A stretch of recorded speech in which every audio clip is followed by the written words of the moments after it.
ராஜாங்க வீட்டுக்கு வந்த காவ்யா எல்லா தப்பையும் பண்ணது ஈஸ்வரி, சித்ரா, ஐஸ்வர்யா 3 பேரும் தான். தமிழ்ச்செல்வி மேலே எந்த தப்புமே இல்லை அப்படிங்கிற உண்மையை பகிரங்கமாக எல்லார் முன்னாடியும் கண்டுபிடிச்சு உடைச்சா நல்லா இருக்கும்னு நீங்களும் நினச்சா இந்த வீடியோவுக்கு லைக் பண்ணிட்டு வாங்க நாளைக்கான ப்ரோமோக்கான ப்ரெடிக்ஷன் என்னன்னு பார்க்கலாம். அம்மாச்சி வெள்ளத்தாயி வெளியில் வந்து கருப்பு கிட்ட, ஐயா கருப்பு இங்கே ஒரு நிமிஷம் வாயா, இந்தாண்ட எனக்கு ஒரு உதவி செய்வையாயா அப்படின்னு சொல்லிட்டு அங்கே கருப்போட காலில் மடார்னு விழுந்துடுறாங்க. உடனே கருப்போ, ஐயோ அம்மாச்சி எந்திரிங்க அம்மாச்சி, என்ன அம்மாச்சி நீ இப்படியெல்லாம் பண்ணிக்கிட்டு இருக்க அப்படின்னு சொல்லிட்டு சொல்ல அப்படியே உட்காந்துடுற அம்மாச்சி கண்ணை தொடச்சி விட்டுட்டு கருப்பும் கீழே உட்காந்துட்டு, என்ன வேணும் சொல்லு அம்மாச்சி அப்படின்னு கேட்குறாரு. உடனே வெள்ளத்தாயி பாட்டி சொல்கிறாங்க, டேய் எனக்கு ஒரே ஒரு வாட்டி அந்த காவியாவுக்கு ஃபோன் பண்ணி கொடுறா, இங்கே என்னமோ நம்ம வீட்டு ஆளுங்க தப்பு பண்ணுறாங்கன்னு என் உள் மனசுக்கு தோணுது. இங்கே இத்தனை சமாச்சாரம் நடந்தும் காவியா இங்கே இல்லைங்கிறது நம்மளுக்கு ரொம்ப கஷ்டமாக இருக்குதுடா அப்படின்னு சொல்லிட்டு சொல்கிறாங்க. உடனே கருப்போ, அதுதானே இரு நான் பண்ணி கொடுக்குறேன், நீ அழுகாத முதல்ல அப்படின்னு சொல்லிட்டு காவியாவுக்கு ஃபோன் பண்ணி கொடுக்குறாரு கருப்பு.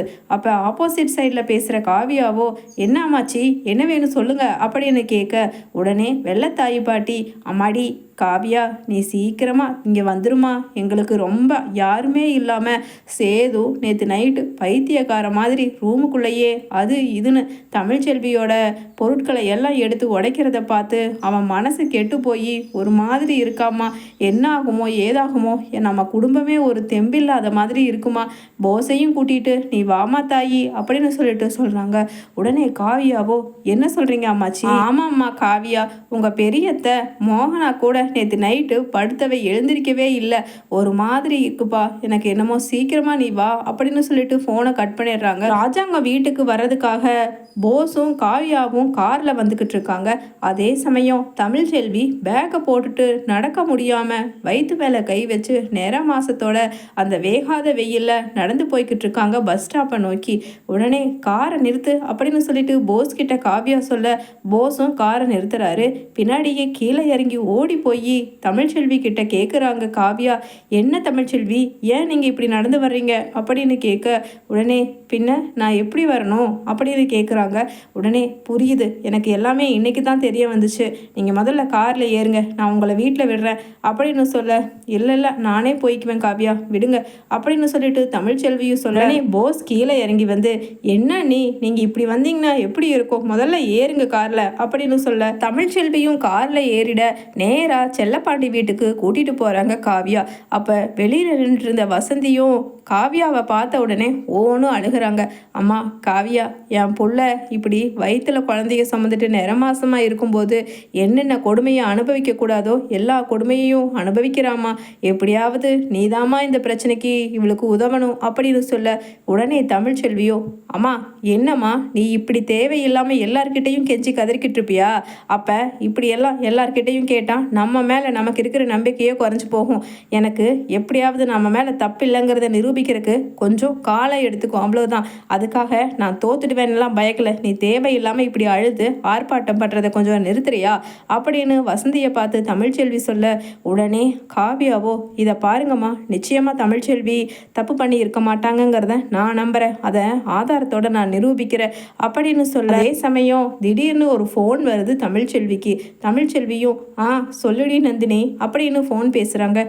தமிழ், நான் இப்போ பிரின்சிபல் ரூம்லேருந்து தாண்டி பேசுகிறேன், அதான் அந்த பையன் சக்தி நீ ஜெனிக்கு கல்யாணம் பண்ணி வச்சல, அவனோட போஸ்ட்மார்ட்டம் ரிப்போர்ட் வந்திருக்கு, இப்போ பிரின்சிபல் மேடம் ரவுண்ட்ஸ் போகிறதுக்காக வெளில போயிட்டாங்க, நான் ஆஃபீஸில் ஒரு கையெழுத்து வாங்கணும்னு சொல்லி வந்தேன், அப்படியே சரி பிரின்சிபல் ரூமில் உள்ளே வெயிட் பண்ணுங்கன்னு சொன்னாங்க, இப்போ தான் கொண்டு வந்து அதை வச்சுட்டு போனாங்க அப்படின்னு சொல்லிட்டு சொல்கிறேன், அதை ஃபோட்டோ எடுத்து உனக்கு கூட அனுப்பிச்சிருக்கண்டி, கண்டிப்பாக நீ இப்போ இருக்கிற சிக்கலுக்கு அது ஏதாவது உதவி செஞ்சாலும் செய்யணும்னு என் மனசுக்கு தோணுச்சு தமிழ், அதனால தான் நான் வச்சிட்றேன், ஹாஸ்டலில் ஒரு கையெழுத்து வாங்கிட்டு வர சொன்னாங்கன்னு வாங்குறதுக்காக தாண்டி இங்கே பிரின்சிபல் மேடம்காக உட்காந்துருக்கேன் அப்படின்னு ஃபோனை கட் பண்ணிடுறாங்க.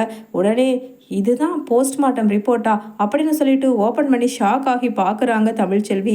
பக்கத்தில் நிற்கிற காவியாவோ, என்ன தமிழ்ச்செல்வி என்ன வந்திருக்கு அந்த ரிப்போர்ட்டில் அப்படின்னு கேட்குறாங்க. உடனே தமிழ்ச்செல்வியோ, இது இருக்கிறது எல்லாமே கரெக்டாக இதில் ஃபோட்டோஸ் எல்லாம் அட்டாச் பண்ணி இருக்கிறது சக்தியோட கை கால் தானா அப்படிங்கிறத நம்ம எப்படி கன்ஃபார்ம் பண்ணுறது, ஜெனிக்கு முதல்ல அனுப்புவோம் அப்படின்னு சொல்லிட்டு ஜெனிக்கு அந்த ஃபோட்டோஸை அனுப்பிச்சு வைக்கிறாங்க. போஸ்ட்மார்ட்டம் ரிப்போர்ட்டில் வந்ததை அங்கே ஃபோனை அட்டன் பண்ணி பேசுகிற ஜெனியும், இது என்னோட அவனோட சக்தியோட கை காலே கிடையாது. அவனுக்கு ரைட் ஹேண்டில் தான் மச்சம் இருக்கும். ஆனால் இவனுக்கு கால்லலாம் மச்சம் கிடையவே கிடையாது.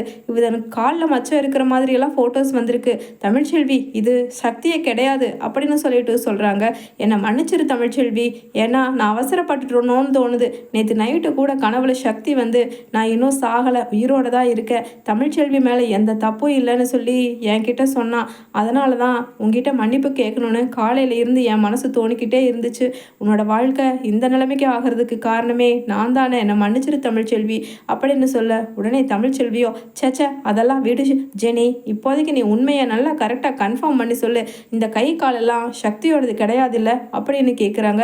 சத்தியமாக இது கை கால் அவனோடதே கிடையாது. அவனுக்கு நெயில்ஸ் எல்லாம் இப்படி இருக்காது, அவனோட ஸ்கின் கூட இப்படி இருக்கவே இருக்காது, கன்ஃபார்மாக சொல்கிறேன் அப்படின்னு சொல்ல உடனே ஓகே, இப்படி ஆள் மாறாட்டம் பண்ண சொல்லி யார் பண்ணியிருப்பா என்ன, எனக்கு ஒன்றுமே புரியலையே அப்படின்னு தமிழ்ச்செல்வியும் குழம்பி போயிருக்காங்க. அதே சமயம் இங்கே காவ்யா சொல்கிறாங்க, தமிழ்ச்செல்வி 2 நாள் பொறு, எனக்கு ஒரு சிலர் மேலே டவுட் இருக்குது. நம்ம வீட்டில் ஏதோ தப்பு நடந்திருக்குன்னு தோணுது. ஏன்னா உங்கள் அப்பாவுக்கு நீ நம்ம வீட்டில் இருக்கும்போது தான் உன்னோட குரலில் பேசி யாரோ ஃபோன் பண்ணி சக்திக்கும் ஜெனிக்கும் கல்யாணம் பண்ணி வைக்க சொல்லியிருக்காங்க. அங்கே ஆரம்பிக்கிறது தான் ஸ்டார்டிங். ஸோ ஒவ்வொரு ஸ்டெப் பை ஸ்டெப்பாக இதில் யார் இன்வால்வ் ஆயிருக்காங்கங்கிறத நான் கண்டுபிடிக்கிறேன், கொஞ்சம் பொறுமையாயிரு. ஆக மொத்தம் இப்போதைக்கு இந்த போஸ்ட்மார்ட்டம் ரிப்போர்ட்டை வச்சு பார்க்கும் பொழுது சக்தி இன்னும் ஆகலை, வேற ஏதோ பாடியை இதை அவனதுன்னு சொல்லி எப்படியோ போஸ்ட்மார்ட்டமில் ஃப்ராடு வேலை பண்ணியிருக்காங்கங்கிறத மட்டும் ஜெனி மூலமாக நம்ம கன்ஃபார்ம் பண்ணிக்கிட்டோம், அது போதும் அப்படின்னு சொல்ல உடனே காவியா சொல்கிறாங்க, போஸ் நீ தான் அங்கே போய் உங்கள் அம்மா உங்கள் அக்கா அப்புறம் புதுசாக ஒருத்தி வந்திருக்காளே அந்த ஐஸ்வர்யா, அவன் 3 பேர் மேலேயும் தான் எனக்கு டவுட்டாக இருக்குது. நம்ம வீட்டில் வேறு ஆளுங்களே கிடையாது. அதனால் நீ இத்தனை நாளாக பண்ண பாவத்துக்கெல்லாம் ஏதாவது பிராய்ச்சித்தம் பண்ணணும்னு நினச்சேன்னா தமிழ்ச்செல்வி மேலேயும் ராஜாங்க மாமா மேலேயும் போட்டிருக்கிற இந்த பழியிலிருந்து அவங்கள எப்படியாவது விடுவிச்சு உண்மையான தப்பை யார் பண்ணாங்கங்கிறத கண்டுபிடிச்சு அவங்களுக்கு தண்டனை வாங்கி கொடுக்கணும்.